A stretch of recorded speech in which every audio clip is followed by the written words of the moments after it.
what do you think are the fat loss habits that people spend too much time focusing on that don't actually work?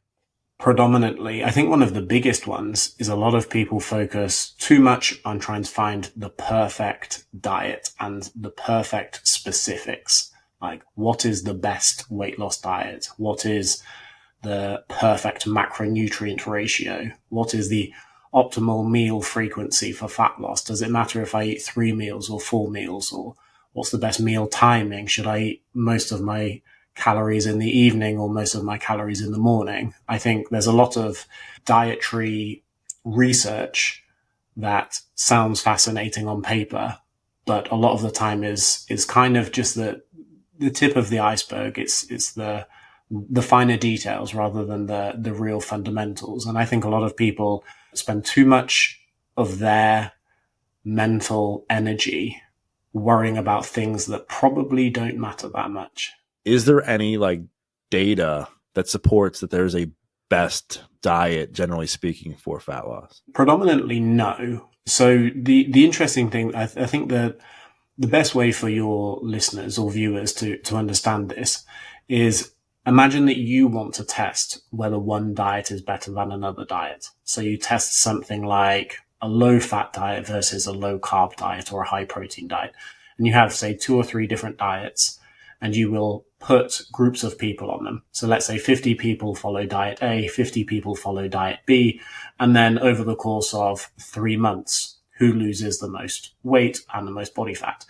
And in dietary research trials like that, it is very easy to see that sometimes there can be slight winners. So for example, people who go on a low carb diet for 3 months often lose a little bit more weight than people who go on a low fat diet for 3 months, for example.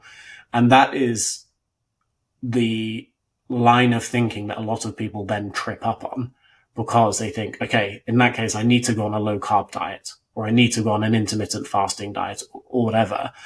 Now, the reason why people like myself say there is no best weight loss diet is because dietary interventions tend to be very, very short. So who loses the most weight over 12 weeks, for example? But when you stretch out that timeline and you look at what happens over the course of 12 months, anything that was winning earlier on tends to stop winning by that point. And the reason is dietary adherence, regardless of dietary type, tends to deteriorate over time. So if you have 100 people, 50 of them are on a low fat diet and 50 are on a low carb diet, for example, they all lose weight to begin with. But by the 6-month mark, the low carb dieters are eating a few more carbs than they did at day one. The low fat dieters are eating a little bit more fat than they were at day one. And then over the course of 12 months, most people aren't following it anymore. So as adherence decreases, weight loss slows down. And a lot of people by the 12-month mark actually don't even weigh less than they did on day one.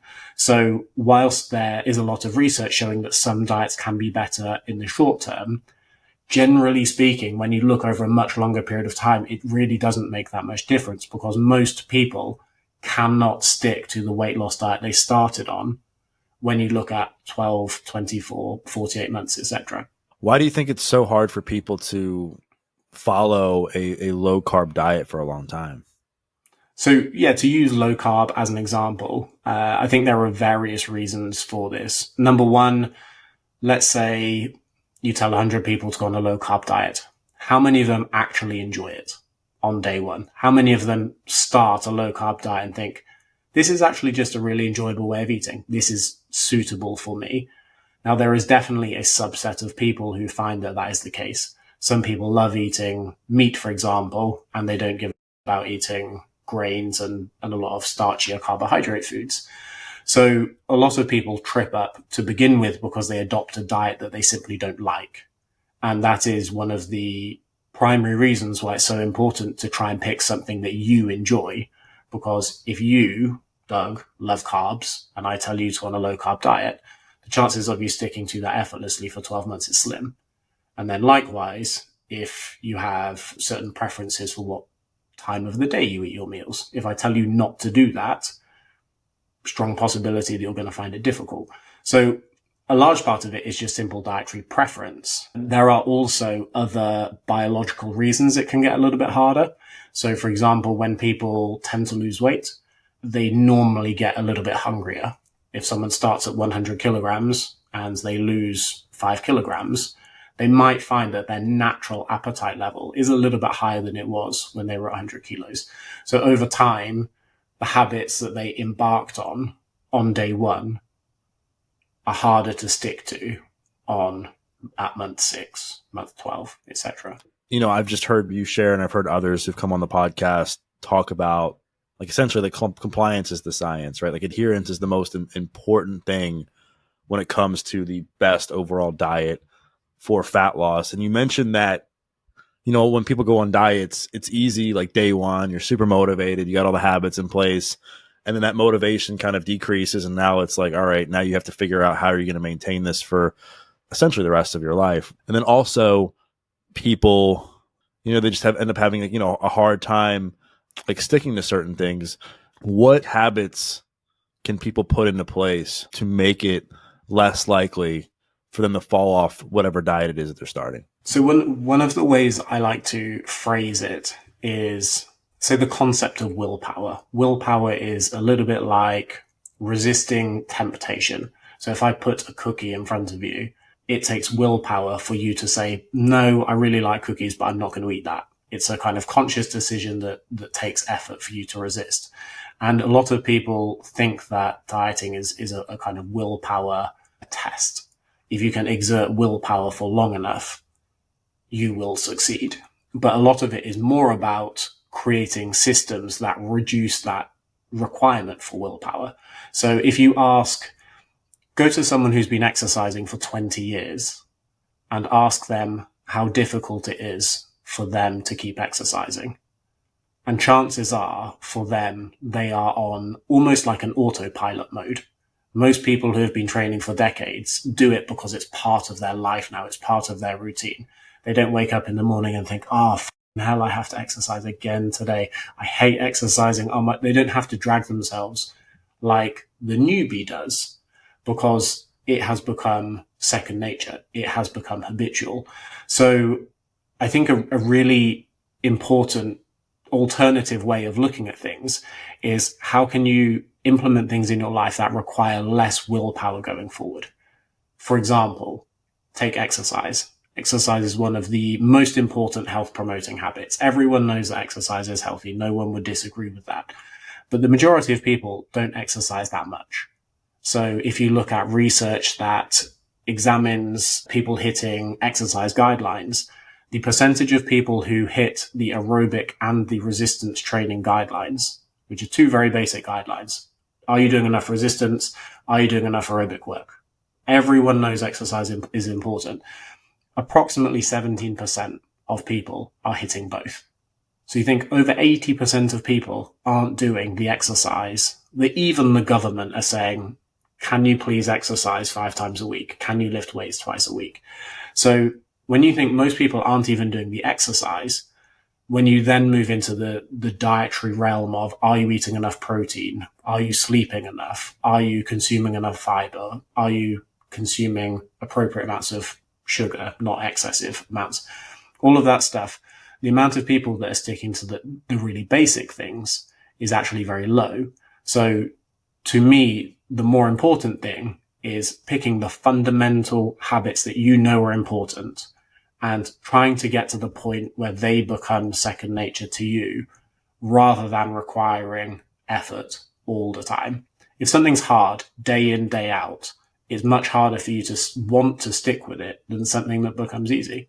In the same way that as a podcast host, you will have a second nature. You will wake up and you know what you're going to do with your day. You know when you need to invite guests on. Things just become kind of automatic. You get good at the thing that you are trying to do. I think that's a better way for people to approach what they're doing with their fitness goals, rather than doing the stuff that really sucks and thinking that it's going to really suck forever. Can you find things that are going to help you? And can you be consistent enough that they require less conscious effort for you to undertake that task over time? In the context of making fat loss easier for people and not harder with our conversation, people like Lane preach calories in, calories out. Like that's the gold standard for weight loss, which I tend to agree with. Then you have other people that will come on and say, no, quality matters more, and calories in, calories out doesn't matter. It's insulin. It's all this stuff. I would love to first hear your thoughts on the calorie equation. And then also, like, how can people make tracking what they eat simpler so that it's not so difficult when they're trying to lose body fat? So calories in, calories out is a very, very simple sounding fundamental that a lot of people disagree with because it sounds simpler than it is. So people think, I ate less food, I didn't lose weight, therefore calories in, calories out doesn't work. Things like that. Calories in and calories out is a fundamental law of physics, energy in, energy out. However, it gets more complicated because humans are not robots. It's not just a case of if you pour more water into a jug, you see the jug going up. If you empty water out of the jug, the level goes down. Like that's a very simple energy in, energy out kind of thing. Humans are more complicated. So for example, if you give someone more food, they don't always gain weight because sometimes subconsciously they move a little bit more. Their body has processes that can dissipate that extra energy. So sometimes you can put more food in and not gain weight. You can put less food in and sometimes not lose weight as much as you'd expect. And it gets a little bit more complicated. But generally speaking, if you look at weight loss diets where they reduce people's calorie intake or increase people's calorie intake and their exercise stays the same, calorie intake is the most reliable way to change someone's body weight in the long term. So food quality absolutely matters. If one person eats 2,000 calories just of sugar and another person eats 2,000 calories just of protein, they will get different results. The person eating more protein will have better muscle building and muscle retention results. They will get better fat loss results, all of that stuff. But the calories in are still the same. And sometimes people think, but if it's 2,000 calories and 2,000 calories and that's different, that proves that calories aren't all that matters. It's just, it gets more complicated, but calories are important. Right. And I guess, following up on the second half of my question, I think when people hear this, they're like, I know this is important that I need to lose weight and I want to lose body fat. I'm tired of, not being able to take my shirt off when I go to the beach or whatever the example is. They're like, I don't know if I have the time to track everything. It seems so overwhelming. Do I get a food scale? Do I use an app? I mean, I learned to use you can use your fist and your thumb and this stuff as well. What have you found in research and even with your own clients to be the most efficient way for people to track calories that make fat loss easy? For many years, and I used to get a lot more backlash when I used to say this online, for many years, I have said that personally speaking, I have not enjoyed, or I don't enjoy tracking calories. And a lot of people think I need to reduce my calorie intake. And the best way to know that I'm reducing my calorie intake is to record everything that I'm eating. And I think that makes perfect sense. If you are tracking your calories and you're trying to reduce by 500 per day or whatever it is, recording everything makes it easier. And I think the calorie tracking can be very important and very useful for that. One of the big reasons why I'm not a huge proponent for calorie tracking is because I think it's too complicated for most people to do accurately. So a lot of bodybuilders, for example, will track their calorie intake, but they're also only eating things like chicken breast, white rice, sweet potatoes, oatmeal, those type of things. It's a lot easier to track than a beginner who's just going to the gym for the first time, who's still eating at Pizza Hut twice a week, whose meal frequency is all over the place. It's very complicated, or much more complicated, to record the calorie intake of very diverse food groups and very diverse meals. And it takes a level of knowledge that a lot of people don't have. So imagine if you were the listener listening to this, or you were the viewer, imagine you went to a personal trainer on day one and they said, okay, you need to calculate how many calories you burn per day. That's total daily energy expenditure. Then we're going to reduce that by about 25%. then I want you to weigh every single thing you eat. Use a tool like MyFitnessPal to try and hit that number as closely as possible for the rest of it. Already it's steps and it's effort and it's knowledge, because people are suddenly aiming for certain macronutrient ratios and certain number of calories. A lot of people don't have that. The very first person who came up to me in the gym and asked a question told me they were eating bread as their source of protein and said, why am I not building muscle?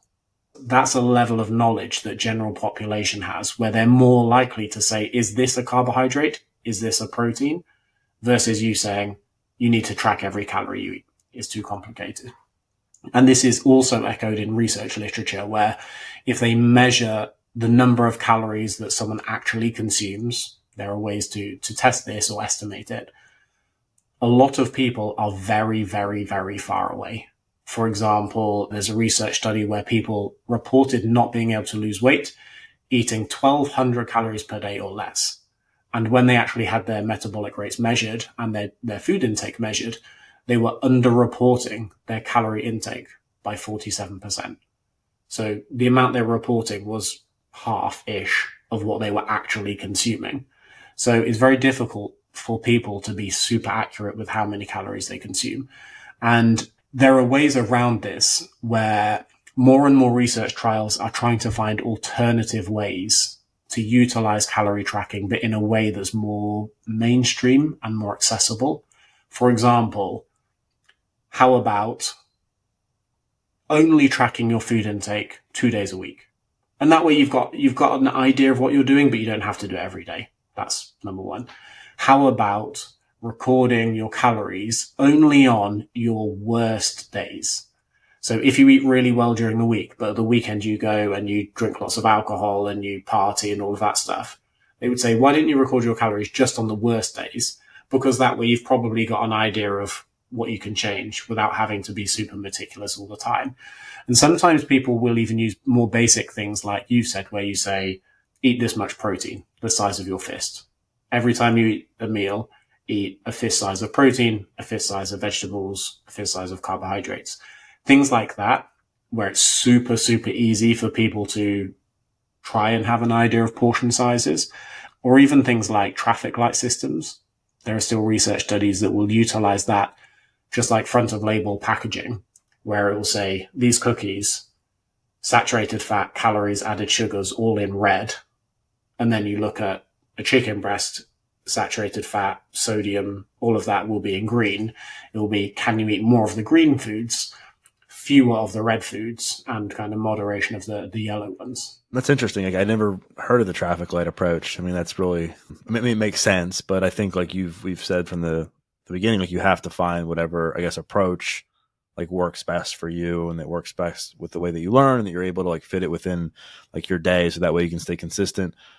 I'm curious, like within the context of nutrition, what are some of the main big rocks that people should check for fat loss, like regarding like protein, fiber, water, etc.? If someone's goal is to lose body fat and let's say build muscle, because a lot of people don't want to lose weight at the expense of muscle tissue, they want to at least retain the muscle tissue they're holding. The most reliable things that have research showing they can make a significant difference are, one, changing your calorie intake. If you keep all of your food sources exactly the same, but you double the quantity you eat or you half the quantity you eat, you will gain or lose weight. So changing your calorie intake is the most reliable way to change your body composition. Number two is consuming enough protein. If you're consuming exactly the same number of calories as your identical twin, but you consume more protein within that, you will get slightly better weight loss, fat loss, and muscle tissue retention if your twin isn't consuming much protein. So even within a 2,000 calorie quota, for example, if you have a higher protein intake within that, you will often get slightly better results than someone who has a lower protein intake within that. Fiber is another one. Even for the same calorie intake, if someone consumes more fiber, it increases the amount of energy that goes through you, essentially. So the amount of metabolizable energy left also decreases. So again, 2,000 calories versus 2,000 calories. If this person consumes more fiber, the amount that is left afterwards actually decreases. So fiber and protein are associated with modest weight loss effects, even when calorie intake is the same. Those are in terms of foods, those are three things that I think are super important. I think there are other things that are important from the perspective of appetite regulation.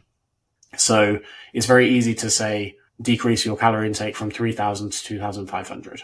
Super easy. But if you feel hungry at that level, it's going to be harder for you to stick to it. So even if something doesn't necessarily make a huge difference from a fat loss perspective, if it's good for appetite management and appetite regulation, that in turn then pulls on the calorie intake lever. So for example, food quality. If you are eating minimally processed foods, you are probably going to have a more stable appetite than someone who's eating a lot of ultra processed foods, for example. Let's say you are allowed to eat 3,000 calories per day. If you eat a lot of cookies, that's already going to be 500 calories of your day. It's quite a big chunk. Cookies are terrible for appetite regulation. Very few people eat them and then think, oh, you know what? I'm not hungry for the rest of the day. If you eat cookies for breakfast, you're probably going to be hungrier than if you eat oatmeal or an omelette or something like that. So food quality, the types of foods you eat, the macronutrients of the foods you eat, how processed those foods are, all of those things can impact your appetite regulation, which can then impact your calorie intake as well. Like above all that, I know we've talked about like mastering the fundamentals. And I would say that like within that is some of these little quote unquote satiety hacks, right? Fiber, protein, etc. Are there any like specific foods that you've read in research that can actually like speed up the metabolism and make fat burning even easier if, that person has mastered these fundamentals of nutrition that you've covered? Not significantly, no. There are certain things that can increase energy expenditure or, quote unquote metabolism a little bit, like caffeine, for example. That's one of the reasons why caffeine is often used in fat loss supplements, like thermogenic supplements, for example, will often have caffeine in, and they're also sometimes used for appetite suppression. But generally speaking, I don't think it's going to be a case of if I eat this super expensive superfood that everyone's telling me is amazing, it's going to speed up my metabolism to the point it makes a noticeable difference. The thing that speeds up your metabolism, at least to a point, is protein. And again, on a calorie for calorie basis, protein requires more energy to digest and utilize. So if one person eats 2,000 calories of carbohydrates, the other person eats 2,000 calories of protein, the person who eats more protein will increase their metabolic rate a little bit just because protein is more thermogenic than carbohydrates. And I want to get into like the protein myth. I think it was like Dr. Stuart Phillips who did this research. I think it was him, and I could be completely wrong, that did this research study that essentially proved that as long as you hit total protein, the requirement for total protein intake, it didn't matter whether the protein came from animals or plants. Like, what are your thoughts around the different types of protein? And I would love to hear like, what you found in research. So the study that I think you're referring to is maybe 2 or 3 years old now, but it was a study that was very fascinating to me. So for a long time, to use that example, animal versus plant proteins, for a long time, animal proteins were quoted as being superior for muscle building because they either had higher essential amino acids across the amino acid spectrum, or they were sometimes higher in specific amino acids like leucine. And leucine is good for muscle protein synthesis. Therefore, if you compare steak to tofu, steak would be better for muscle building. And that was fairly well accepted for a long time. They would often test things like, if you drink milk or eat beef, how much does muscle protein synthesis go up compared to soy protein, for example? And not always, but generally speaking, animal protein sources tended to fare better. And then the study that you're talking about was interesting because rather than just testing muscle protein synthesis, over the course of a day, they actually measured body composition over the course of weeks. I can't remember the study length. Let's say 10 weeks, for example. If one group follows a vegetarian diet for 10 weeks, the other group follows an omnivorous diet for 10 weeks, how much of a difference actually is there in terms of fat loss and muscle building? And at the end, they didn't find any significant differences between the two. So what this means is, although one protein source from animals looks superior to one protein source from plants, when someone consumes a mixed diet, any amino acids that one food is lacking are often made up by another food. So comparing one food to another food isn't that smart when someone might be eating 10 different sources of protein over the course of their day, because it's like a jigsaw puzzle. Things slop together sometimes. Now, one important difference with that is the group that were following the vegetarian diet needed to consume more protein powder to hit the same protein target, which I think was 1.6 grams per kilo of body weight. So it's kind of like two groups of people. Here's how much protein you need to eat every single day. The vegetarian non-meat eating group consumed less naturally, so they had to consume more supplemental protein to hit that target. So if you're consuming enough protein, even if you are vegetarian or vegan, you can still build muscle. But your average vegetarian or vegan diet is often at least a little bit lower in protein than your average omnivorous diet. So it might take a little bit more effort to have supplemental protein to bring you up to that level. Yeah, and I'm sure you'll relate to this. As somebody who's coached, I mean, I don't know how many, but tons of people over the years and helping them build healthier habits. One of the things I will often say to my friends who are vegan or plant-based that do really well on that diet and build muscle and are jacked and do great is that I have just seen in my coaching career, it's hard enough trying to get people who are unhealthy to change and create new healthy habits. I think if they were to try to just go fully plant-based, it makes it even harder because now you have to be so meticulous about where you get your protein. If you just follow some sort of omnivorous diet, I think for the majority of people, it's easier to get more protein because you're not having to worry about tracking everything. Have you found that to be true as well? Like for the person who is just trying to get their stuff back together and get on a good path, do you think that following an omnivorous diet is going to give them a higher chance of success given it's more efficient to get protein? Even from a research perspective, I think there are certain things that you can conclude fairly safely. So as an example, let's say I tell you to go on a carnivore diet. There is absolutely full way that you are going to go on a carnivore diet and not consume enough protein. So that's an example of telling someone what food sources to eat and then the macronutrient ratio kind of being dictated as a downstream effect of that. And you can also do that with macronutrient ratios rather than food source. So if you tell people to go on a low carb diet, generally speaking, most people then consume a little bit more protein because they start eating fewer starches, less rice, less potatoes, less bread, less pasta, etc. And because of that, they will often find themselves consuming more meat and protein sources to make up for what they've removed. So you can influence certain aspects of people's diet, even if that's not the thing that you're telling them to do. So if you tell lots of people to go on a plant-based diet, chances are a lot of them are going to reduce their protein intake at least a little bit. And it doesn't mean that you cannot consume enough protein on a plant-based diet. That's a kind of common misconception. It's just generally speaking, if you look at people who are, say, low carb or carnivore, they are going to be consuming more protein almost without exception than your average vegetarian or vegan person. You can influence people's diet quality in terms of macronutrients and calories by telling them what foods they can and can't eat, even if you don't necessarily tell them the specifics for that, if that makes sense.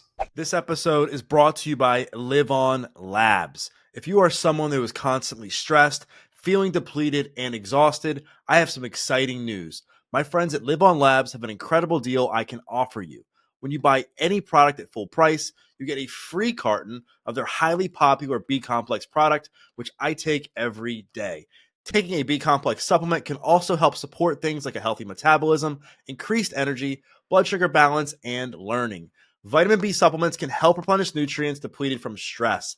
Live On Labs puts years of research into each product, which is why I stand behind them. Using liposome encapsulation technology, these products promote elite absorption so the supplements get into your cells and give you the best benefits that you're looking for. Right now, you can get a free carton of Lipospheric B Complex Plus, which is a $56 value with any full price purchase from liveonlabs.com. This supplement has the B vitamins and minerals that you need to help turn food into sustained natural energy throughout the day. Just add B Complex Plus and any other full price supplement to your cart and enter code BOPES24 at checkout to get this amazing deal.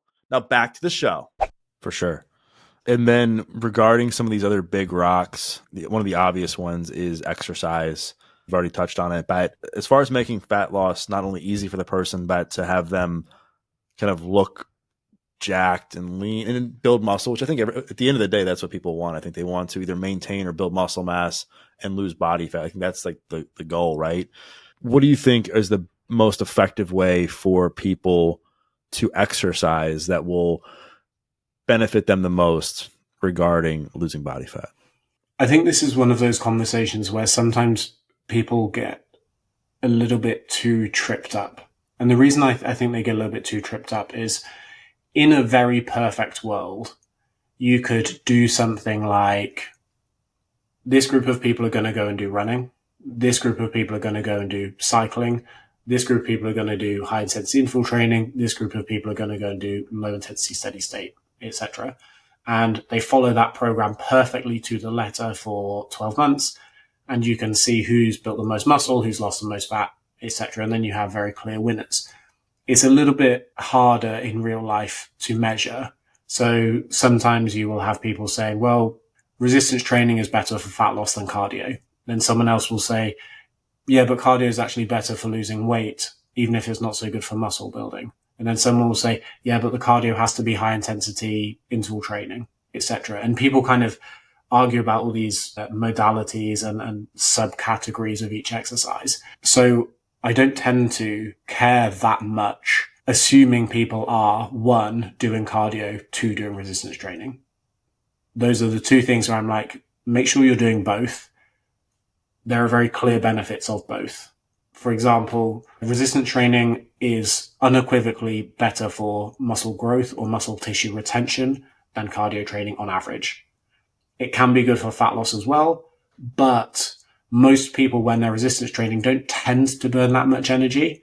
And from a health perspective, you are probably going to get better fitness results and therefore longevity results via improvements in cardiorespiratory fitness by doing some form of aerobic training as well. Whether that's high intensity interval training or low intensity steady state or moderate intensity, whatever, just make sure that you're doing both.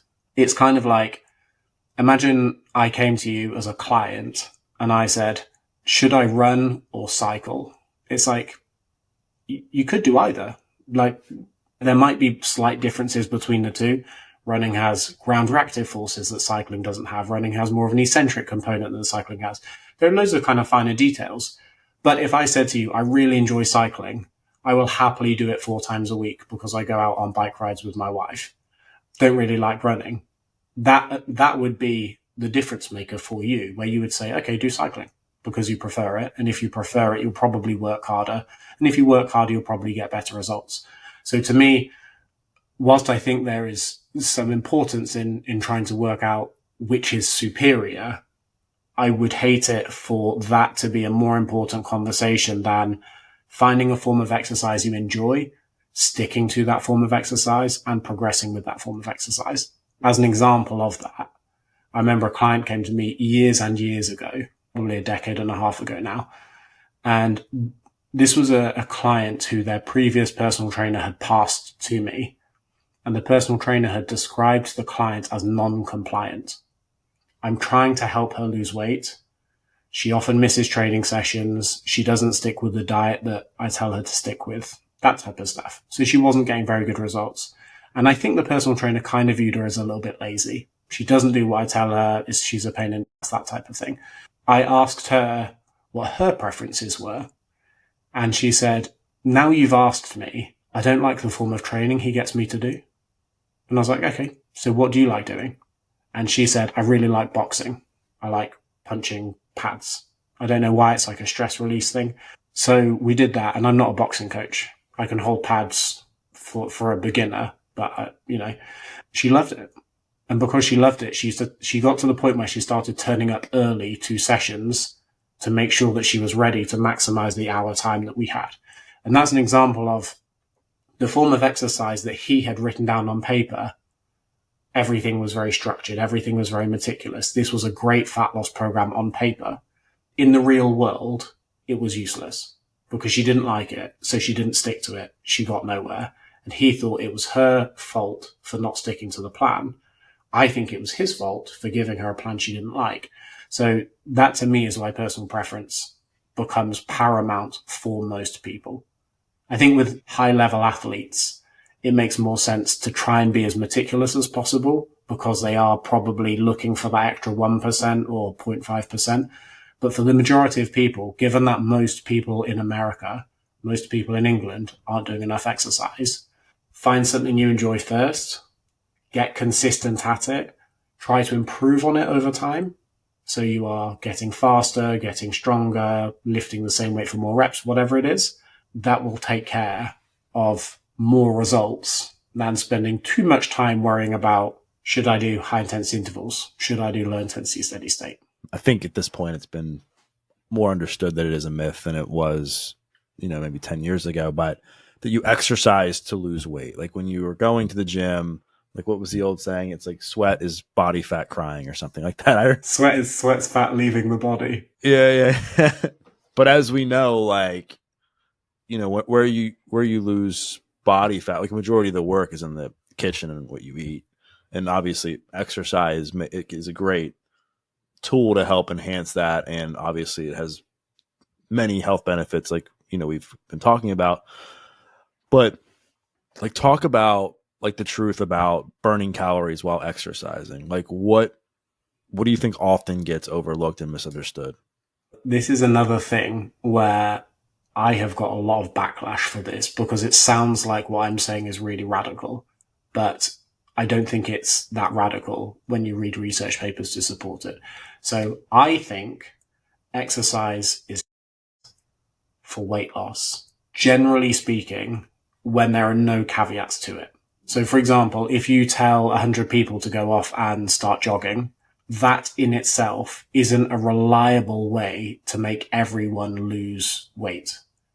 And it sounds completely counterintuitive because everyone knows calories in, calories out. If I exercise more, I will lose weight. But it just doesn't work like that in the real world. If you tell a big group of people to start going and doing cardio, not all of them will lose weight. If you ever know people who train for marathons, for example, or half marathons, there will be some people who do that and they say, I lost so much weight when I was doing endurance training. But there will also be people who start running and say, I've lost no weight.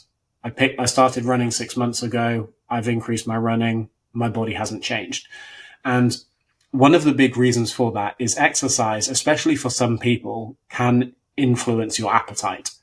So if me and you both go to the gym, we both go and do exactly the same workout program, you might leave and think, yeah, that was good. I'm going to go and eat dinner.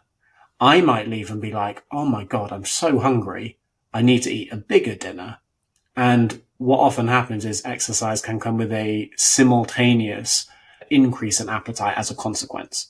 So exercise on its own, in isolation, without any dietary changes, often doesn't promote fat loss. Of course, if you don't eat more food as a consequence, that will change. But most people aren't tracking their calories meticulously enough to know if their dinner's got a little bit bigger on days when they work out, for example. Another thing that is very worth considering is, imagine you're a beginner and I tell you to go jogging 3 times a week. A beginner, the intensity they're jogging is normally very, very, very, very low because no one is going onto a treadmill for the first time and running at 12 miles an hour for an hour. They're more likely to jog at a very low pace for 30 minutes because jogging's hard. So the amount of energy they burn in the gym tends to be very, very small. And it's easy to look at someone like a marathon runner and say, oh, they burn 1,000 calories during their run this afternoon. But most people are actually going to the gym and burning more like 200 calories above what they do normally, or 300 calories above what they do normally. And then when they leave, because they're a little bit more hungry, they grab an extra Snickers bar on the way out. That energy deficit is kind of wiped out. So there is a body composition stimulus of exercise that you will not get just through diet. If you want to build muscle, you are going to need to do some form of resistance training or something that causes that stimulus for the body to adapt. But if your goal is weight loss and fat loss, exercise on its own isn't a reliable way to get there. And that is why dietary changes tend to be more important. It takes a very long time to burn 500 calories, and it takes very, very little time to eat an extra 500 calories. And one of the other things that increases appetite is stress.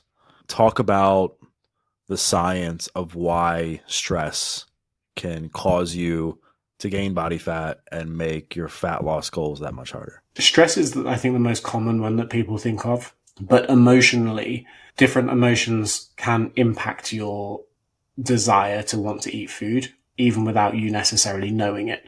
So there are research trials that will test things like sadness or stress or anxiety, and they will get you to do something that makes you feel a certain way. And then they will let you eat from a food buffet, and they will see whether the stimulus impacted how much you ate afterwards. So as an example, if you do a stress test and then you go and eat a buffet, do you eat more food after the stress test than you do on days when you don't do the stress test? And there are certain emotions that on average tend to make people eat more. Stress is one of them. Anxiety can also be one of them. Sadness and depression can be a really, really big one. It doesn't happen with everyone. There are some people who are called stress eaters and some people who are called stress fasters. So let's say you go through a really nasty relationship breakup, 6 months of the worst time of your life, so depressed all the time. Some people will get through that and they will weigh a lot more than they did at the beginning. Oh my God, I turn to food. I'm a comfort eater. I sit on the couch crying into a tub of ice cream, that kind of stereotype. But there will also be people like me who do the opposite. And when I get stressed, my appetite disappears and I lose weight. So as an example, when I wrote my first book, I was so stressed about the writing process and the publishing process and all of that stuff that I stood on the scales only for a social media video because I was doing a video about weighing yourself. And I stood on the scales afterwards and my wife saw it and said, "Did that say what I think it said?"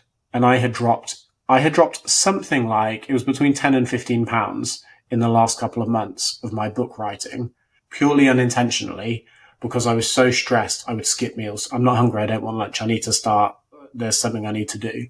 So on average, stress often makes people eat more food, but there are some people who it will actually have the opposite effect on, and they will tend to eat less food and tend to lose weight. A couple more myths I want to bust is people, I guess, at the beginning, before we recorded, you were like, hey, there's certain people that think that I can just get in a cold plunge and burn excess body fat, and it's definitely not true. Like, what are some of the biggest myths that you've busted, on social media that you think have not just done well for like your account, but the ones that you think have made, the most impact? I would say common ones or recent ones. Apple cider vinegar has become popular again recently. I'm not super sure why a lot of people are drinking vinegar thinking they're going to lose body fat. Cold plunges, huge recently. The last couple of years, there have been a lot of people making a lot of commission from cold plunges, especially because ice baths cost $6,000 to $7,000 each. And when you make a little commission on that, it can be very friendly.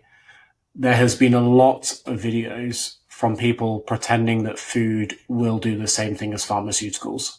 So recently, especially in the last few months, there's been a whole wave of videos where people are describing different foods as nature's Ozempic. So for example, consuming more meat is nature's Ozempic. Ozempic's a very popular drug which is used for diabetes and weight loss at a higher dose. So a lot of people are saying if you eat this food, you can get the same results as Ozempic because it raises the same hormone, GLP-1. So that has been probably the most recent trends that everyone's jumping on. Meat is nature's Ozempic. Protein is nature's Ozempic. Fiber is nature's Ozempic. Olive oil is nature's Ozempic. Berberine is nature's Ozempic. There's so many of these trying to, a great demonstration of how people latch on to trends, because Ozempic is trending and all of a sudden everyone is trying to make more content talking about Ozempic by pretending you can get the same results if you eat this food or this food, for example. I mean, the research that we've been discussing, has been out there for a while. I think most people know the answers. Most people know that you got to eat enough protein, you got to get fiber, you got to take care of your mental health, you have to, consume, less food if you want to lose weight. But yet people cling on to these trends, like you said, that can be, I think, maybe useful in addition to stuff people are already doing. But the fact of the matter is you can't just substitute these trends, for a lack of diet and expect to lose weight. So why do you think, despite the overwhelming amount of research about fat loss and weight loss, do people then continue to spend an exorbitant amount of money at times to try a trend that might not get them the results that they want? I think this is a very, very complicated question. And I think there are many reasons for it. And I think one reason for it, so your listeners are more educated than average. They are listening to you. You are a professional. You've had great guests on. If someone is listening to you, it's because they care about this stuff enough that they want to learn. They want to spend an hour listening to a podcast. So your listeners are in a different subset of people to most. Now, if you called this episode the best fat loss hack you've never heard of, would that get more people listening to it than we discuss the science of fat loss? The first one is it's a sexy headline. It's attention grabbing. And because it's attention grabbing, I think a lot of creators have to lean into that, and they choose to lean into that. So if you make a video and say, here is what research says on protein, but someone else comes along and says, did you know that protein is better than Ozempic? Already your intrigue for that second one is higher. So a lot of it starts with creators, where they want you clicking on their videos. They want you watching their videos. They want you listening to their podcasts. So they have to make outlandish claims. And I know someone, not even in the health space, I know someone with one of the biggest podcasts in America said on another podcast that the more extreme they went with their content, the more listeners they got, reliably. So they were having to do things that were more and more out there and more exaggerated, because that's what got people's attention. So if we made this podcast and we said, get a 6-pack in 12 weeks, some people are like, I'm listening. Tell me how to do it. Whereas if you say, lose 10 pounds of body fat by next Christmas, boring.